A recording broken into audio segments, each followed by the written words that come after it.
Welcome to Harmonized. I am your host, Gigi Naval, integrative and functional registered dietitian nutritionist, here to help you harmonize your gut and hormone health for improved metabolic health. Yes, friend, let's stop demonizing sodium. Sodium is a friend, and we definitely need sodium. Okay, so we are still in our minerals series, and I've been covering so far the macro minerals. In the previous 2 episodes, I covered calcium, magnesium. Now today we are talking about our friend sodium. But I was one of those dietitians and teachers that was teaching patients, clients, and students, always look out for your sodium content in food items and creating this fear of God in people regarding sodium. And it didn't help that the dietary guidelines for Americans also preaches this recommendation that makes people fearful of sodium. God created sodium for us. And let's get into why we absolutely need it. Okay, I have my list right here. Okay, so sodium is one of the team players that helps us in producing stomach acid. We absolutely need adequate stomach acid production to help us break down the proteins from the food that we eat. Okay, but sodium is not the only element that helps us produce stomach acid, but it's a team player. And if one team player isn't up to par, up to speed, then it will suffer. Stomach acid production can potentially suffer. So let's keep that in mind. Okay, what else do I want to tell you about sodium? Yes, it is very important in helping us maintain fluid balance in our body. And it can sense when we need more or less. And sodium helps in balancing that for us. All right, sodium is also helpful in keeping our pH balance, in helping us when we need to be more alkaline. Isn't that really neat how God created this mineral to help us with that? Okay, and sodium is regulated by a hormone called aldosterone. Aldosterone is produced in our adrenal glands, which sit on top of our kidneys. So in the adrenal glands, there is what we have the adrenal cortex, which is in the outer part of the adrenal gland.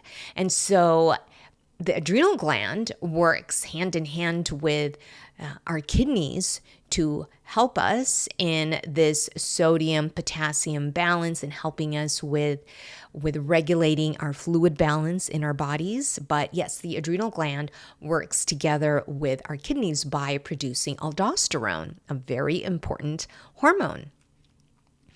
And because of this relationship, it also helps in helping us manage our blood pressure and our heart rate. Okay? So here's the thing. If we are not consuming enough sodium because we are so fearful of sodium, oh my word, this has too much sodium, that has too much sodium. Yeah, we've been walking on eggshells, on sodium fearful eggshells because of what we've been told, and we need to unlearn that. But this is what can happen when we do not consume enough sodium, and then it shows up in our hair tissue mineral analysis as low in our cells.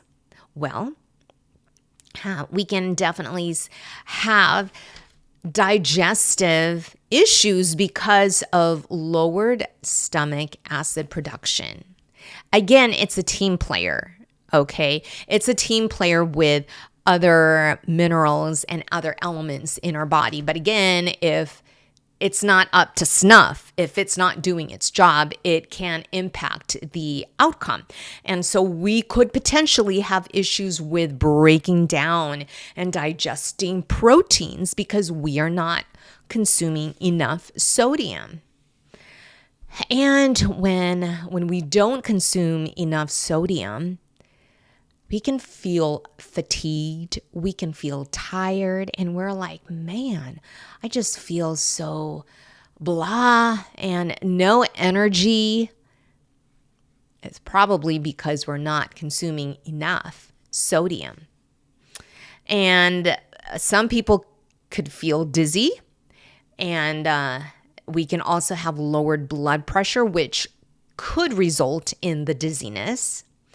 And for some people, perhaps they just don't feel like they have an appetite, or they just don't feel like they have that hunger feeling. And it is probably because they don't have enough sodium on board. So here's the thing. When we consume sodium, it needs help. It needs help to be absorbed. And so that is why it is also important to consume potassium.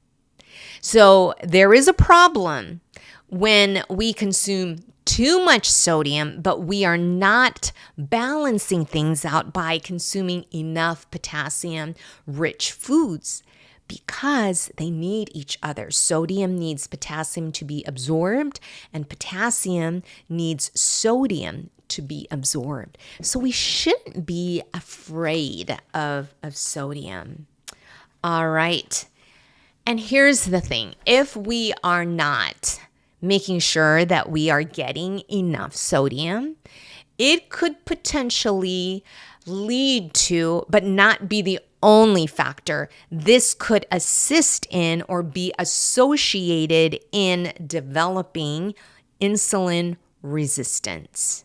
Okay, there's this whole pathway that's taking place with this particular sodium glucose transport system. I'm not going to get into that now, but it is something to keep in mind.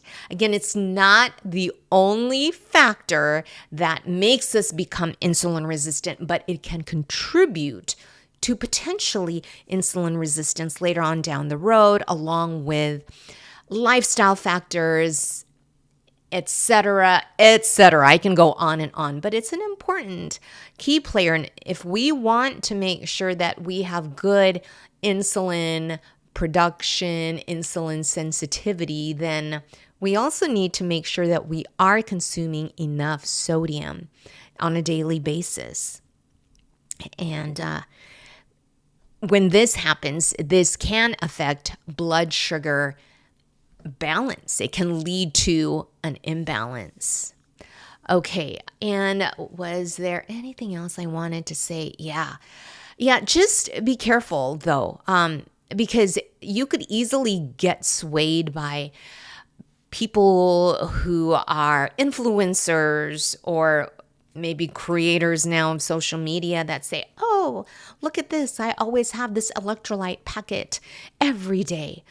But then you look at the ingredient list or the nutrition facts, and it has way more sodium than potassium. And that's a red light that the makers weren't thinking about the importance of sodium and potassium together.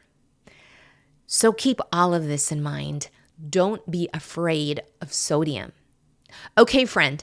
In all that we do and all that we eat and drink, let us do it all for the glory of God.